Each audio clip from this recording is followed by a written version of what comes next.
I never believed in ghosts. Not really. I mean, I've always enjoyed a good ghost story like anyone else, but those tales were just that, stories. Until I encountered her. Until the events that unfolded in my quiet little town shattered my understanding of reality. It all began when I moved into an old rental house on the outskirts of town. It was a charming, two-story Victorian home with faded blue paint and a wraparound porch that looked out over a sprawling field. The rent was suspiciously low, but I chalked it up to the house's age and its distance from the city center. I didn't ask too many questions because, frankly, I needed a place to live, and it felt like a dream come true. But dreams can quickly turn into nightmares. From the very first night, I felt it. A heaviness in the air that seemed to cling to the house. I shrugged it off as the creaks and groans of an old home settling into the chill of the evening, but then the dreams started. At first, they were fragmented and disjointed. Images of a woman with long, dark hair and eyes filled with anguish. Her face was pale, her lips moving silently as if pleading for help. I'd wake up drenched in sweat. Her haunted expression burned into my mind. It wasn't until the third night that the dreams became coherent. She was standing in a dark room, her hand stretched toward a shattered mirror. A single word escaped her lips, echoing through the dream. Help. I tried to ignore it. After all, dreams are just dreams, right? But then things started happening around the house. Small, inexplicable things that made my skin crawl. Lights would flicker even though the wiring had been recently inspected. Doors would creak open on their own, and I'd find objects moved from where I'd left them. One evening, I came home to find a photograph on the kitchen table. I didn't own any photos like it, and I had no idea where it came from.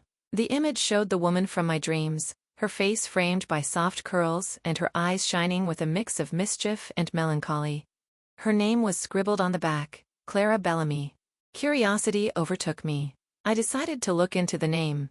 A quick search at the local library unearthed a news article from 1978. Clara Bellamy had been a young woman in her late 20s, known for her vibrant personality and her work as a schoolteacher. She had vanished without a trace one summer evening, and despite an exhaustive search, her disappearance remained a mystery.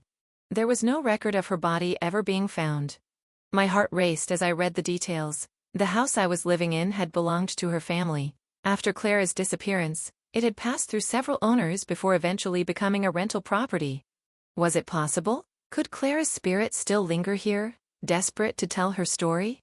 That night, I stayed up late, poring over every piece of information I could find about Clara. I didn't notice the time slipping away until a chill ran down my spine. The room had grown icy cold, and the hairs on the back of my neck stood on end. When I looked up from my desk, she was there. Clara stood in the corner of the room, her figure faint and shimmering like a reflection in rippling water. Her expression was sorrowful but determined. She raised a hand and pointed to my desk, then vanished as quickly as she'd appeared. My heart pounded as I searched through the papers on my desk. My fingers trembled as I came across a copy of the photograph from earlier. This time, there was something new. A faint, almost imperceptible mark on the edge of the picture. It was a symbol, something that looked like an old key etched into the border. Driven by an unshakable compulsion, I spent the following days searching the house from top to bottom. Every drawer, every cupboard, every floorboard was carefully examined for clues. It wasn't until I ventured into the basement, a place I'd been avoiding due to its oppressive darkness and musty smell, that I found it. There, hidden behind a stack of rotting wooden crates, was an old trunk. The latch was secured with a rusted padlock, and etched into the surface was the same symbol from the photograph. I didn't have the key, but something told me I was on the right track. From that moment on, Clara's presence became undeniable. She appeared more frequently, her form more solid each time. She never spoke, but her gestures were clear. She wanted me to find the key. As the days passed, the activity in the house grew more intense. Lights flickered violently, and whispers filled the air when I tried to sleep. The atmosphere felt charged with energy, as though the entire house was alive and urging me forward. One evening, while searching the attic, I found a small, ornate box tucked away in the rafters. Inside was an antique key, its metal cool and heavy in my hand. My pulse quickened as I realized it was a perfect match for the trunk. The moment the key clicked into place and the padlock fell away, an overwhelming sense of dread washed over me. I hesitated, my hands trembling as I lifted the lid. Inside, Wrapped in brittle yellowed paper were letters, photographs, and what looked like a small diary. The diary belonged to Clara. Its pages chronicled her life, her joys, and her fears. But as I read further, the entries grew darker. She wrote about a man she'd trusted, a man who had grown possessive and violent. The last entry was chilling. "I'm afraid he's watching me. If something happens, let this be my voice." The letters in the trunk were from him, love letters that turned threatening toward the end. One even hinted at a secluded place in the woods where they often met. I couldn't shake the feeling that Clara's story wasn't over, that she needed me to go to that place in the woods. I debated whether to involve the authorities, but something told me this was a journey I had to undertake alone, at least for now. With the diary and letters as my guide, I set out to uncover the truth. Little did I know, I was about to uncover a secret far darker and more sinister than I could have ever imagined. The diary entries haunted me long after I closed its worn leather cover. Clara's fear, her anguish, it was palpable, almost as if she'd poured her very soul into those pages. The letters from the man she mentioned, though faded and brittle, were dripping with a possessive, sinister tone. There was no name, only an initial, M. I spent hours poring over those letters and her diary, trying to piece together who M might have been. But the most chilling clue was the mention of a secluded meeting place in the woods. Clara's words etched into my mind. "If I disappear, it will be there." I had to go. The woods stretched out behind the property, thick and overgrown, as if nature itself had been trying to bury whatever secrets lay within. With Clara's diary in hand, I retraced the route described in her entries. The deeper I ventured, the quieter the world around me became. The rustling of leaves, the chirping of birds, it all faded until there was nothing but the crunch of my boots on the forest floor. I felt watched, not just by Clara's lingering presence, but by something darker, something oppressive. After nearly an hour of navigating the dense underbrush, I found it. A small clearing surrounded by towering pines. In the center stood a weathered stone bench, moss creeping up its legs. It looked out of place, almost as if it had been forgotten by time. I felt Clara before I saw her. A cold breeze swept through the clearing, and when I turned, she was there. She didn't speak, but her eyes locked onto mine, pleading, before darting to the ground near the bench. "Here?" I whispered, my voice trembling. She nodded once before vanishing.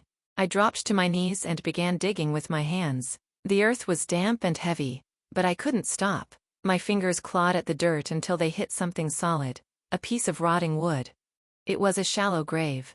With a surge of adrenaline, I unearthed the remains of what appeared to be a wooden box. The wood crumbled as I pulled it free, revealing its contents: a bundle of tattered clothing, a locket, and something far more chilling: bones.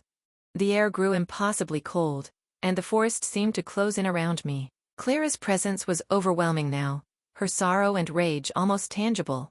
The locket caught my eye. It was silver, tarnished with age, and when I opened it, I found a tiny portrait of Clara on one side, and the letter M engraved on the other.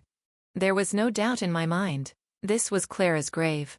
I reported the discovery to the authorities, and within days, the small town was buzzing with news of the unearthed remains. Forensics confirmed what I already knew: the bones belonged to Clara Bellamy. The investigation into her murder was reopened, and the letters from M became a critical piece of evidence. But tracking down a suspect from decades ago was no easy task, and the trail quickly grew cold. Still, Clara wasn't done. The nights following the discovery were unbearable. Clara's spirit was no longer a fleeting presence. She was constant, her anguish filling every corner of the house. Doors slammed, objects flew off shelves, and her voice, whispering, pleading, crying, echoed through the halls. She wanted justice, and until she got it, she wouldn't rest. One night, as I lay in bed, I felt a crushing weight on my chest. I opened my eyes to see Clara hovering above me, her face inches from mine. Her lips didn't move, but her voice filled my head. "Find him." "I don't know how," I gasped. She reached out and pressed something cold and metallic into my hand. When I looked down, I saw the locket from her grave. It felt heavier than before, and when I turned it over, there was something new engraved on the back. A name: Marcus Whitaker. The name sent chills through me. I raced to the library the next day and dug through old records, piecing together Marcus Whitaker's life. He had been a well-respected man in the community, a businessman with a spotless reputation. But beneath that polished exterior, there were whispers, rumors of an unhealthy obsession with Clara. The timeline fit perfectly. Marcus had been in his 30s when Clara disappeared, and he owned a property near the woods where her remains were found. As I delved deeper, I discovered something even more disturbing. Marcus had died years ago, but his family estate was still intact, passed down to his descendants. It was a sprawling mansion on the edge of town, and I knew I had to go there. The Whitaker mansion loomed before me, its dark windows like empty eyes staring down at me. I knocked on the door, my heart pounding in my chest. A man in his 50s answered, his expression wary. "Can I help you?" he asked. "I'm here about Clara Bellamy," I said, watching his reaction closely. His face went pale. "I don't know anything about that," he stammered, but his eyes betrayed him. "Your family does," I pressed. "She deserves justice." Before he could respond, the air grew cold, and a faint whisper filled the room. Clara was here. Her presence was electric, and objects began to rattle and shake. The man looked terrified, his eyes darting around the room as though he could see her too. "She's not going to stop," I said. "Not until the truth comes out." Under the weight of Clara's relentless presence, the man broke down. He confessed that his grandfather, Marcus Whitaker, had indeed been involved with Clara. When she tried to end their relationship, Marcus had become enraged. He lured her to the woods under the guise of reconciliation and ended her life in a fit of jealousy. The family had kept the secret buried, quite literally, to protect their reputation. But now, with Clara's spirit forcing the truth into the light, there was no hiding it anymore. The confession led to a posthumous investigation. Marcus's crimes were laid bare, and Clara's name was finally cleared. A proper burial was arranged, and the entire town turned out to honor her memory. As her coffin was lowered into the ground, I felt her presence one last time, a warm, gentle breeze that carried with it a sense of peace. Clara was finally free. I moved out of the house shortly after, unable to stay in a place filled with so many memories. But I'll never forget Clara Bellamy or the way she fought to have her story told. Some nights, I still feel her presence, not as a restless spirit, but as a quiet reminder that even in death, the truth can't be silenced. The weight of Clara's story grew heavier with each passing day. Marcus Whitaker's name now burned in my mind, his guilt etched into the fabric of history, even if it hadn't yet reached the courts of justice. But Clara's spirit wasn't fully at peace, not yet. I'd hoped that exposing Marcus's crimes through the Whitaker family's reluctant confession would be enough. It wasn't. Clara's ghost still lingered, her presence both a guide and a burden. She wanted something more, something I hadn't yet uncovered. One evening, as I sat in the now empty house, poring over the diary and locket for clues I might have missed, exhaustion overcame me. I drifted into a restless sleep. In my dream, Clara appeared, more vivid than ever before. Her translucent figure walked me through the same woods where I'd found her grave, but this time, the scenery shifted. We weren't in the present. The trees looked younger, the paths untrodden, and there she was in the flesh, alive. I saw Marcus approach her, his expression a mix of charm and menace. He pleaded with her, his voice trembling with desperation. When Clara tried to walk away, his demeanor darkened. He grabbed her wrist, dragging her toward the clearing. The scene unfolded with horrifying clarity, his rage, her screams, the violent end. It was as if Clara herself was forcing me to witness the truth, so I could truly understand her pain. When I awoke, my cheeks were wet with tears. But the dream had given me something crucial, a key detail I hadn't noticed before, a pendant around Marcus's neck. It was the same M engraving as the locket, an heirloom passed down through generations. If it still existed, it could be the proof Clara needed to finally find peace. I returned to the Whitaker estate the next morning, my resolve unshakable. The same man who'd confessed Marcus's guilt the night before answered the door, his expression weary. "What now?" he asked, his voice laced with frustration. "Marcus's pendant," I said bluntly. "Where is it?" He froze, his eyes narrowing. "Why do you need that?" "Because Clara needs it," I replied, feeling her presence at my back, urging me forward. "That pendant holds the final piece of the truth. It's tied to everything." For a moment, he hesitated, but the room grew cold, and a vase on a nearby table shattered without warning. Clara was making her presence known. With a resigned sigh, he gestured for me to follow him. We descended into the mansion's basement, a cavernous space filled with old trunks and forgotten heirlooms. In one of the trunks, beneath layers of dusty linens, lay a small velvet box. When he opened it, there it was, the pendant, its silver chain glinting in the dim light. "It's been in the family for generations," he murmured, almost to himself. I never understood why my grandfather insisted on keeping it hidden. As soon as the pendant was in my hands, the room seemed to vibrate with energy. Clara's figure materialized, more solid than ever before. She reached for the pendant, her fingers brushing mine, and for the first time, she smiled. With the pendant and the locket reunited, I knew what needed to be done.